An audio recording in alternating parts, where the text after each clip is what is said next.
হাত ব্যাগ মাটি ধুয়ে দেবো গা, তাহলে আমার হুইরা লাভ কি? তার থেকে হাত দিয়ে দেই পরে হাতটা ধুয়ে নিমনি না হয়। হাই হাই লো, আচ্ছা আমার সাবান দে। কে কলে পারে না কত আনি সাবান দিয়ে খাইলাম। একটু তো দেখলাম না সাবান। কি তুমি সাবান দেখো না? দাঁড়াও আমি আনবানছি। এই যে শাশুড়ি মা কত আনছি সাবান, আর তুমি সাবান চোখে দেখো না? আমি না এই সাবান দিয়ে 2 বার স্নান করে খাবো। এটা আমার জানা কথা, আমি যে পান না, আমার নতুন সাবান বের করে দাও। সাবান দেয় তো আমার কাছে অত সাবান নাই। সাবানের দাম জানো তুমি?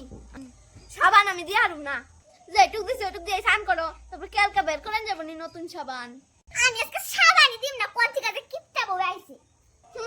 কিপটা ওটা যে কত ভালো ইনকে জানি নি হিয়ে দে, ইনকে তো খালি ধ্বংস করবার জানি। আমি যে কিপটাম কি করে ধন সম্পদ বজায় রাখবান, ইনকে একটাই বুঝে না।